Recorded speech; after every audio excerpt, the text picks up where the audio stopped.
et je vous retrouve pour débuter une nouvelle semaine de vlog. Je me suis arrêtée hier, donc lundi, en vous disant que j'allais vous reprendre immédiatement et réenclencher avec un nouveau vlog, mais finalement pas du tout. Et voilà, je le fais donc aujourd'hui, ça n'a pas beaucoup d'incidence.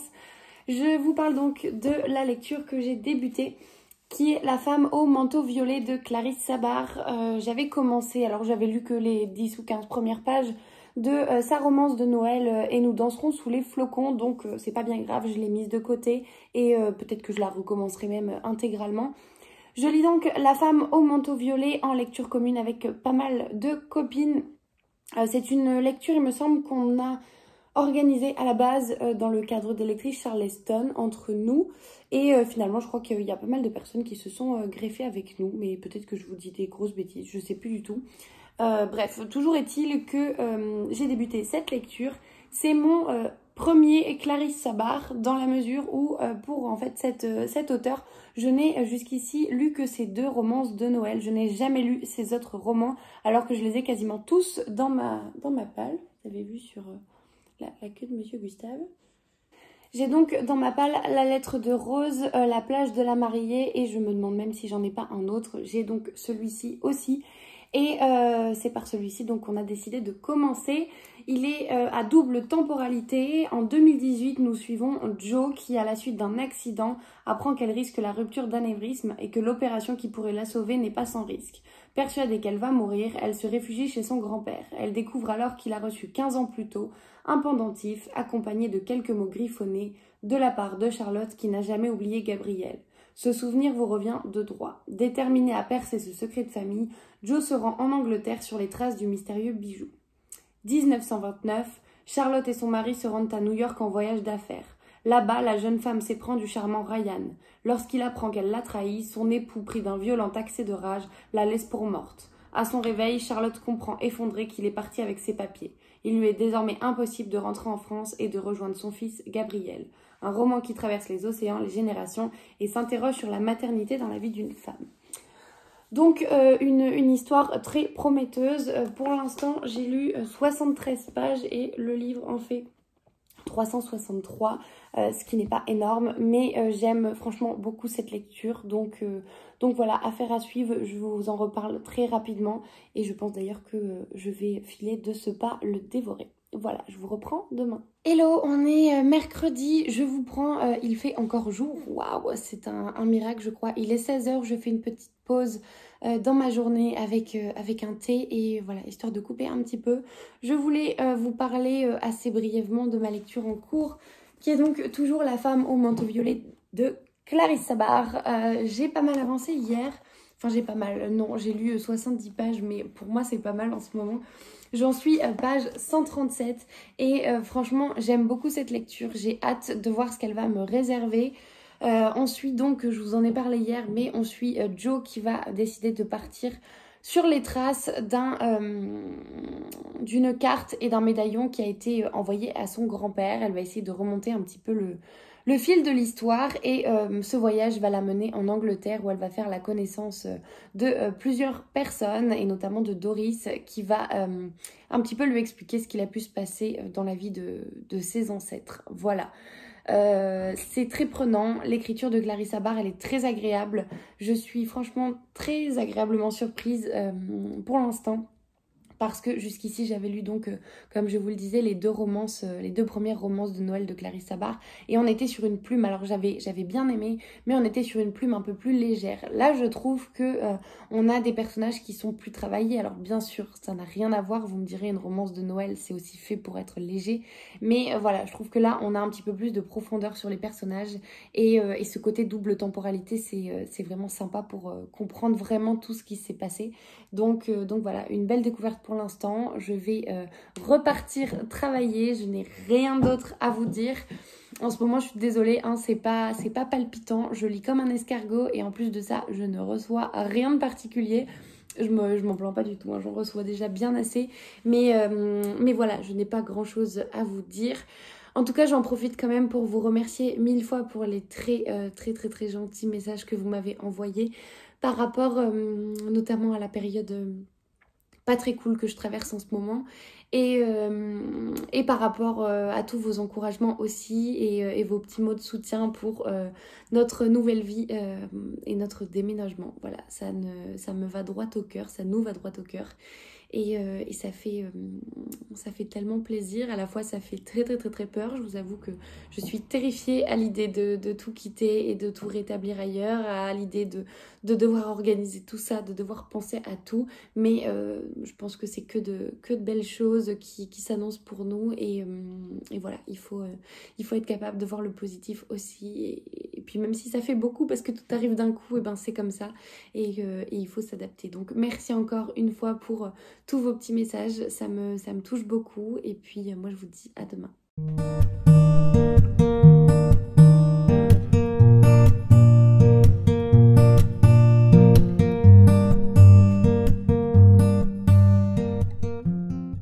Hello, je vous prends, on est vendredi soir, je viens juste de terminer de bosser, il est 19h.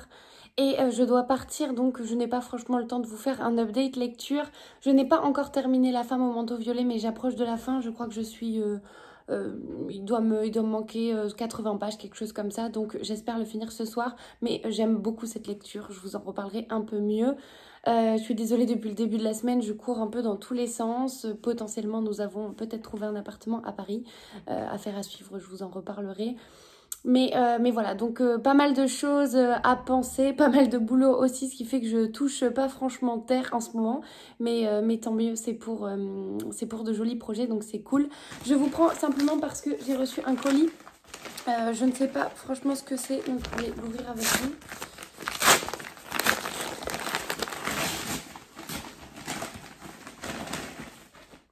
Ah oui, ok.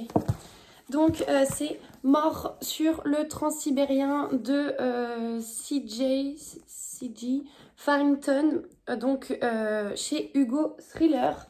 Et c'est un roman que je lis en partenariat avec Glyph, donc l'application Glyph que j'utilise pour recenser tous mes livres, recenser ma palle, recenser ma wishlist notamment, ce qui est super pratique en cette période de fin d'année. C'est une application gratuite, c'est hyper intuitif à utiliser. Et bref, Glyph m'a proposé de recevoir ce roman qui est donc un cozy murder qui est plutôt épais. Je trouve cette couverture assez mignonne et parfaite pour la saison. Je l'avais vu en fait en librairie et je m'étais dit que j'attendrais un peu, voire même peut-être que je le mettrais sur ma wishlist de Noël. Et finalement, Glyph a exaucé mes souhaits. Donc je vais pouvoir le lire d'ores et déjà. J'espère pouvoir le lire en décembre et sinon ce sera en janvier. C'est donc un cozy murder et nous arrivons donc à Rozlazny, un petit village assoupi de Sibérie, enseveli sous la neige, engourdi par le froid. Qui aurait pu imaginer qu'Olga Pouchkine, vous savez, la fille de ce vieux ronchon de Mikhail, cette jeune femme casanière qui travaille pour les chemins de fer russes, puisse seconder des policiers dans une enquête, et à propos d'un meurtre qui plus est. Mais on dirait bien que rien n'échappe aux oreilles et au sens de l'observation d'Olga. Et puis, si vous vous faisiez assommer par le corps d'un touriste assassiné, jeté depuis le transsibérien près de votre petite cahute de garde-barrière, la bouche remplie de pièces de 10 roubles, est-ce que vous aussi, vous n'auriez pas envie de comprendre ce qui s'est passé ? Ok. Quand un problème survient, autant le résoudre soi-même, non ? Quitte à remuer des secrets enfouis à Rozlazny, à Kemerovo et au-delà, le long de la voie ferrée et au sein des forces de police, dans la forêt et dans la ville. Alors bien sûr, il faudra braver le danger et affronter un tueur, peut-être même une serial killeuse, voire une Baba Yaga, cette sorcière féroce qui se cache dans l'immensité gelée de la taïga. Mais si Olga veut prouver à tout le village qu'elle est faite d'un bois plus solide qu'on ne l'imagine et que son travail de cheminote n'est qu'une étape vers son véritable destin, c'est le moment ou jamais. Le résumé a l'air assez brouillon, mais je me souviens que cette histoire me tentait quand je l'avais vue sortir. Donc voilà, on verra ce que ça donne. Mais en tout cas, je trouve cette couverture trop jolie. Donc un grand merci à l'application Glyph et bien sûr aux éditions Hugo parce que c'est super cool d'avoir l'opportunité de découvrir ce roman. Voilà, c'est tout pour moi. Ce roman donc est sorti. Oui, il est sorti le 4 novembre 2021. Et donc alors il est dans la catégorie Hugo Thriller, mais je crois que c'est un cozy murder, enfin en tout cas ça s'en rapproche à la lecture de la 4e de couve. Voilà, c'est tout pour moi. Je vous reprendrai demain. Demain matin, j'ai le book club, donc le traditionnel book club que l'on organise avec les Bordelaises et que j'organise donc avec Claire, comme d'hab. Hein. Je vous mettrai des petites images, je pense. Et puis si on fait un passage en librairie, je vous en parlerai demain. Et auquel cas, je vous montrerai ce que j'ai acheté. Voilà, c'est tout pour moi pour aujourd'hui et je vous dis à demain.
Samedi, je viens de rentrer du book club. Je voulais vous parler et vous montrer ce que j'ai acheté. Mais je crois qu'il y en a un qui n'est pas du tout de cet avis-là et qui a décidé de délire domicile sur mon ventre. Mais voilà, il est pas trop mignon quand même. Bon, du coup, je vous fais quand même l'update comme ça, même si, voilà, on a vu sur un petit chat assez envahissant. J'espère que vous m'entendrez bien. Qu'est-ce que je voulais vous dire? J'ai terminé La femme au manteau violet de Clarissa Bach et franchement, j'ai adoré cette lecture.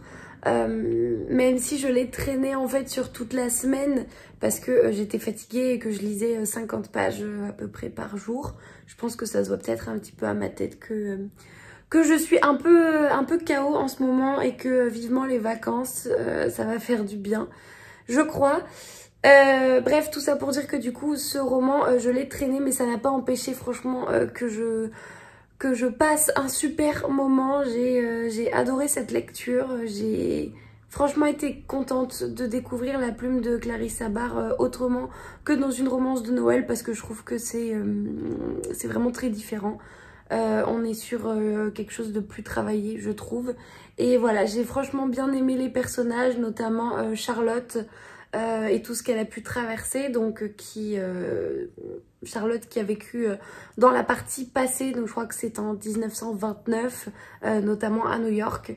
Et voilà, et à la fois même Joe, en fait, le personnage de nos jours. Le personnage principal aussi est attachante. Adeline, sa meilleure amie, l'est tout autant. Et voilà, franchement des personnages sympathiques.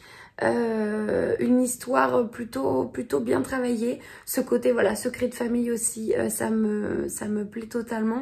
Et voilà, j'ai pas du tout été déçue. Je pense que ça me donne même envie d'en lire encore plus de l'auteur. Mais ça tombe bien puisque, comme je vous le disais dans un autre jour de ce vlog, j'ai pas mal d'autres livres de Clarissa Bach dans ma palle. Donc voilà, je pense que je les lirai à cette occasion. J'ai donc craqué pour un livre en librairie. En l'occurrence, c'est compliqué de vous le montrer là tout de suite. Mais voilà, je fais une petite pause et puis je vous reprends tout à l'heure. Bon, du coup c'est bon, je vous prends dans une meilleure position. J'ai réussi à me débarrasser de Gus qui est pourtant juste ici sur le meuble à côté de moi et qui me regarde. Voilà, qui va sûrement pas tarder à passer devant la caméra. J'ai donc terminé La femme au manteau violet, je vous en ai parlé, une super lecture et franchement, voilà, ça m'a donné envie de découvrir d'autres romans de Clarissa Bach.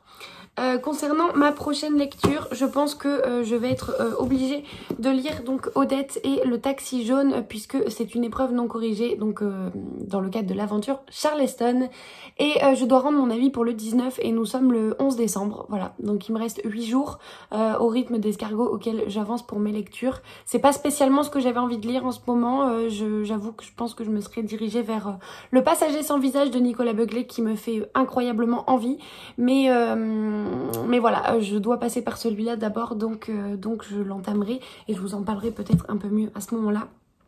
Et surtout, je voulais vous montrer ce que j'ai donc acheté pendant notre virée traditionnelle à Mola dans le cadre du book club, donc des Bordelaises. Ça va terriblement me manquer ça aussi quand je vais partir à Paris. Mais c'est comme ça et j'espère que j'aurai aussi l'occasion de rencontrer des Parisiennes pour échanger sur la lecture. Ce serait plutôt top aussi. J'ai donc craqué pour Mariage mortel qui est donc le tome 2 des enquêtes de Jessica Fletcher et John Land. Tout simplement parce que j'avais adoré le premier tome, le premier volume. Je vous en ai parlé dans le vlog précédent si je vous dis pas de bêtises ou peut-être même il y a 2 vlogs. J'avais mis pas mal de temps à le lire aussi parce que voilà j'ai un rythme d'escargot en ce moment mais je ne vous apprends rien. Pour autant j'avais vraiment adoré cette enquête. J'avais adoré cette atmosphère en fait que je retrouvais totalement de la série Arabesque avec donc le personnage de Jessica Fletcher déjà qui est tellement attachant. Avec qui on aimerait partager pas mal de moments au quotidien. En tout cas, dans mon cas, j'aimerais partager des moments avec Jessica Fletcher si elle existait vraiment en chair et en os. Et surtout, on retrouve en fait cette atmosphère, on est donc à Cabot Cove dans le Maine. Et en fait, si vous avez lu La vérité sur l'affaire Harry Kéber, on retrouve tout à fait cette atmosphère de petite ville américaine où tout le monde se connaît, où voilà, il y a pas mal de cancans, tout ça. On n'est pas là sur un cozy murder où on est dans un petit village en Angleterre, on est quand même aux États-Unis, mais on retrouve voilà cette sorte d'atmosphère là et moi j'adore. Donc trop contente, j'ai hâte de le lire. Alors je pense que vraiment je le lirai dans assez longtemps. En l'occurrence c'est un achat perso, c'est pas du tout un service presse ou quoi que ce soit. Donc voilà, je ne suis pas du tout pressée pour le lire. J'aimerais le lire dans les prochains mois, d'autant plus que je crois qu'il est question d'une tempête de neige. Alors je sais pas si j'ai envie de vous parler du résumé, mais donc Jessica Fletcher, la célèbre auteure de romans policiers, pensait pouvoir profiter d'un séjour paisible dans un hôtel de luxe. Sauf qu'en fait, elle arrive dans cet hôtel de luxe et il y a une douzaine de personnes réunies pour fêter un mariage. Sauf qu'il y a des querelles dans la famille des futurs époux et je crois qu'il va se passer il va y avoir un meurtre. Voilà, la mère de la mariée s'écroule empoisonnée en plein milieu du repas. Voilà, tatatam. Et ce que je voulais dire donc, c'est qu'une tempête de neige s'abat subitement et confine les invités dans l'hôtel. Je crois que confine, on n'aura jamais autant entendu ce mot depuis 2 ans. Mais voilà, donc la tempête de neige qui fait que j'aimerais bien le lire quand même avant mars, histoire de rester un peu dans la saison, même si à Bordeaux, on n'a toujours pas vu la couleur de la neige. Ça, par exemple, ça fait peut-être partie des trucs qui me font envie à l'idée de venir à Paris. Je sais pas s'il neige beaucoup plus à Paris qu'à Bordeaux, mais je me dis que voilà, c'est quand même déjà plus le nord, donc potentiellement il y a un petit peu plus de chances qu'il neige et voilà, moi je suis pas habituée à avoir la neige, donc j'aimerais bien. Bref, cet aparté est terminé, mais voilà, donc ce roman contient une tempête de neige qui fait que je pense qu'il serait préférable de le lire sur une période assez hivernale et voilà, donc je verrai si je peux le caler à ce moment-là. Auquel cas ce sera pas grave, mais voilà, pour l'instant j'ai envie de continuer à collectionner cette saga parce que franchement j'ai adoré le premier tome et je suis plutôt contente de retrouver cette ambiance.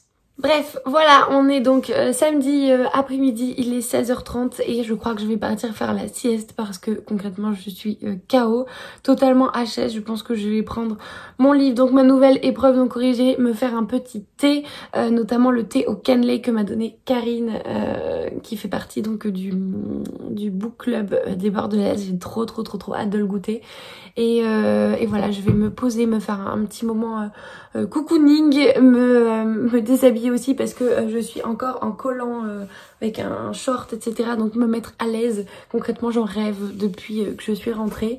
Mais c'est pas pour autant que je l'ai fait. Vous avez l'observateur ici. Et je vous dis à demain pour conclure ce vlog. Hello, on est dimanche et je vous prends pour clôturer ce vlog. C'est vraiment un vlog un peu n'importe quoi. Hier en fait je vous ai dit que j'allais commencer l'épreuve non corrigée, Odette et le taxi jaune. Et en fait pas du tout. J'ai pas mal de choses à faire. Comme j'ai pu vous le dire, donc on déménage à Paris. Et qui dit déménagement prévu dit déménagement à préparer aussi, avec donc les cartons, tout ce que ça implique aussi, surtout quand on change de région. Donc je cherche une position, je suis pas très stable. Et voilà, donc pas mal de choses à penser. Hier soir en plus, ça fait une éternité que j'avais pas regardé... ça, mais on a décidé de regarder Miss France. Et donc voilà, les soirées Miss France ça dure une éternité, donc en fait je n'ai pas lu hier tout simplement. Voilà, ça n'arrive jamais, mais je pense que mon cerveau est tellement monopolisé par pas mal d'autres choses que voilà, c'est comme ça, on fait avec. Ça s'améliorera peut-être dans les vlogs suivants. Je pense en tout cas dans l'immédiat, voilà, que les prochains vlogs immédiats vont peut-être être un peu bouleversés. Alors je continuerai quand même à vous faire des vlogs bien sûr, mais je pense qu'en termes de contenu effectivement on sera peut-être pas sur des vlogs d'1 heure où je vous parle de beaucoup de lectures, tout simplement parce que je n'avance pas et que j'ai tellement 1 milliard d'autres choses à faire que de lire pour l'instant, même si voilà je sens que j'en ai besoin. J'ai quand même pas mal de choses à préparer, donc voilà, mais c'est pas grave, je continuerai bien sûr à vous faire des vlogs, à vous faire des vidéos aussi dès que je trouverai le temps. Juste voilà, cette période elle est un petit peu chamboulée, on va dire. Qu'est-ce que je voulais vous dire d'autre? Non, en fait, voilà, j'ai pas commencé de nouveaux livres. À part ça, je crois qu'on est bon.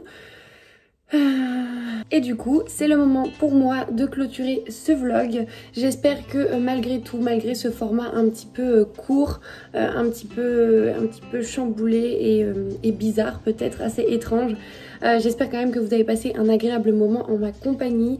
Comme je vous le disais, j'espère bien continuer à vous faire des vidéos et des vlogs sur cette chaîne, continuer également à être active sur Instagram, même si c'est vrai qu'en ce moment c'est pas la folie et je peine un petit peu à trouver du temps, mais ça va revenir, c'est qu'une question de semaines, on va dire, et voilà, en tout cas moi j'ai hâte de continuer à partager tout ça avec vous et je vous souhaite d'ici là de belles lectures, de belles découvertes et je vous dis à la prochaine.